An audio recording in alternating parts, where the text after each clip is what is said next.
ఓం నమః శివాయ. ఓం నమో నారాయణాయ. కర్మ నివారణ నరదృష్టి నివారణ కాళభైరవాయ నమో నమః. ఓం దిగంబరాయ విద్మహే అశ్వవాహనాయ ధీమహి తన్నో శ్రీ ఉన్మత్త కాళభైరవ శ్రీ వారాహి శక్తి దేవ్యై నమోస్తుతే. హరి ఓం. మా ఛానల్కి స్వాగతం. చూస్తున్న వీక్షకులకు ప్రేక్షకులకు ప్రియ కాళభైరవ భగవద్బంధులకి స్వాగతం పలుకుతూ మమ్మల్ని ఎంతగానో ఆదరిస్తూ ఉండబడినటువంటి ప్రియ సోదర సోదరీమణులకు స్వాగతం పలుకుతూ అందరిపైనను శ్రీ ఉన్మత్త కాళభైరవ స్వామికి ఆశీస్సులను కోరుకుంటూ ఎవరి గృహంలో కూడా కలతలు లేకుండా అష్ట కష్టాలు లేకుండా అష్ట ఐశ్వర్య ప్రాప్తిని కలిగించాలని కోరుకుంటూ వారు విద్యార్థులైతే విద్యార్థులు విద్య, ఉద్యోగస్తులైతే ధనము, వ్యాపారస్తులైతే వ్యాపార ఆకర్షణ కలిగి అన్నింటా విజయం సాధించాలని ప్రార్థన చేస్తూ కాళభైరవ స్వామి వారిని ఆశీర్వదించమని మనసారా కోరుకుందాం. 1వ తారీఖు 7వ నెల 2024 నుండి 15/7/2024 వరకు పుట్టినటువంటి వారందరికీ కూడా ముందస్తుగా జన్మదిన శుభాకాంక్షలు. గతంలో వివాహం చేసుకున్న వారికి వివాహ వార్షికోత్సవ శుభాకాంక్షలు. ద్వాదశ రాశుల్లో గ్రహ గమనాన్ని ఒకసారి వీక్షింపచేద్దాం. మేషరాశిలో కుజ భగవానుడు స్వక్షేత్ర సంచార స్థితి, వృషభ రాశిలో దేవగురు బృహస్పతి సంచార స్థితి, మిథున రాశిలో రవి శుక్ర సంచార స్థితి, కర్కాటక రాశిలో బుధ సంచార స్థితి, కన్యరాశిలో కేతు సంచార స్థితి, కుంభరాశిలో శని భగవానుడు స్వక్షేత్ర సంచార స్థితి, మీనరాశిలో రాహు సంచార స్థితితో ద్వాదశ రాశుల్లో గ్రహ గమనాలు ఈ విధంగా ఉన్నాయి. ధనుసు రాశి వారు జ్యేష్ఠమాస అమావాస్య శుక్రవారం ఆరుద్ర నక్షత్ర సందర్భంగా ఎలాంటి విధి విధానాలు పాటించాలో ఈ వీడియోలో సవివరంగా సంపూర్ణంగా తెలుసుకుందాం. ధనుసు రాశిలో ఏ నక్షత్రాలు వస్తాయనగా మూలా నక్షత్రంలోని 4 పాదాలు, పూర్వాషాఢ నక్షత్రంలోని 4 పాదాలు, ఉత్తరాషాఢ నక్షత్రంలోని 1 పాదం కలిపితే ధనుసు రాశి అవ్వడం జరుగుతుంది. చాలామందికి పుట్టినటువంటి కాల సమయంలో డేటా బర్త్లు లేనటువంటి కారణం వలన పేరు యొక్క మొదటి అక్షరాన్ని అనుసరిస్తూ ఆ రాశిని తెలుసుకునే ప్రయత్నం చేద్దాం.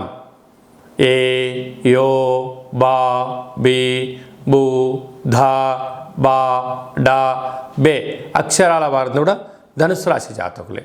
ధనుసు రాశి యొక్క అధిపతి దేవగురు బృహస్పతి. తృతీయంలో శని సంచార స్థితి ఉండడం వలన ఇటు తల్లిదండ్రుల నుంచి అటు అత్తమామల నుంచి సకుటుంబంలో ఉండబడిన వారందరూ కూడా మిమ్మల్ని ఒక రకమైనటువంటి ధనాన్ని సంపాదించే ఏటీఎంగా చూస్తున్నారు. మీరు డబ్బులు ఇస్తున్నంత వరకు మీరు వాళ్ళ పాలిట దేవుడు. మీరు ఏ రోజైతే డబ్బులు ఇవ్వడం మానేస్తారో ఆ రోజు నుంచి మీరు పాలిట రాక్షసుల్లా కనపడుతూ ఉంటారు. మీరు ఇంత సేవ, ఇంత ధనము, ఇంత సమయాన్ని ఎవరికోసం వెచ్చించారయ్యా అంటే మీ దగ్గర సమాధానం లేదు, తీసుకున్న వాళ్ళ దగ్గర కూడా సమాధానం ఉండదు. అర్ధాష్టమ రాహు కనుక మీ డబ్బులు ఎవరైతే నా అక్క చెల్లెలు, అన్నదమ్ముళ్ళు, బావలు, బామర్దులు, సొంత అన్నదమ్ములని మీరు ఎప్పుడైతే అనుకుంటారో వారే మీరు శత్రులు అవుతారో అని చెప్పి గమనించాలి. సంతాన స్థానంలో కుజ భగవానుడు స్వక్షేత్రకంగా ఉండడం వలన వృత్తులలో, ఉద్యోగాల్లో, వ్యాపారంలో నైపుణ్యత, మీ పిల్లలకు శిక్షణ, మీ పిల్లల యొక్క భవిష్యత్తు ఆలోచించడంలో అన్నింటా విజయం మీ సొంతమవుతుంది. 6వ స్థానంలో దేవగురు బృహస్పతి సంచారం చేయడం వలన నీటి భయం, అగ్ని భయం, చోర భయం, అన్నింటా ఆలోచన, ఆరోగ్యంలో ఎప్పుడు ఏ మార్పు వస్తుందో అని చెప్పి నిత్యము సతమతమవుతూ ఉంటారు. అలాగనే 7వ స్థానంలో ఏడాది తర్వాత బుధ భగవానుడు మిథున రాశిలో శుక్రుడితో కలిపి సంచారం చేయడం వలన వివాహ ప్రయత్నాలు కలిసి రావడం, నూతన వాహనాలు క్రయ విక్రయాలు అవడం, వస్త్రాలు, బంగారు ఆభరణాలు, విశేషమైనటువంటి నూతన ప్రదేశాలకు వెళ్ళడం, ఆధ్యాత్మికమైన తీర్థయాత్ర కార్యక్రమంలో విజయం మీ సొంతం అవుతుంది. అష్టమంలో బుధుడు సంచారం చేయడం వలన మీరు చేస్తున్న వ్యాపారాల్లో అన్నింటా విజయం మీ సొంతం అవుతుంది. కనుక రాజస్థాన్లో కేతు సంచార స్థితి ఉండడం వల్ల ఏ పని చేసేటప్పుడు ఆచితూచి నిర్ణయం తీసుకోండి, సరైన సన్మార్గంలో ప్రయాణం చేయండి, అన్నింటా విజయం మీ సొంతం అవుతుంది.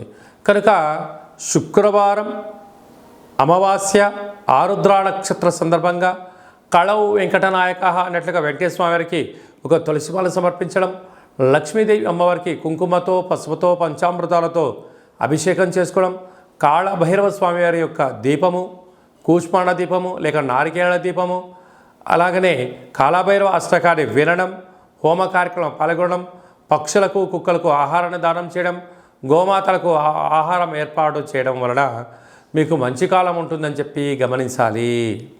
అందరికీ శుభం, జయం, లాభం కలగాలని కోరుకుంటూ ఆశీర్వచనం.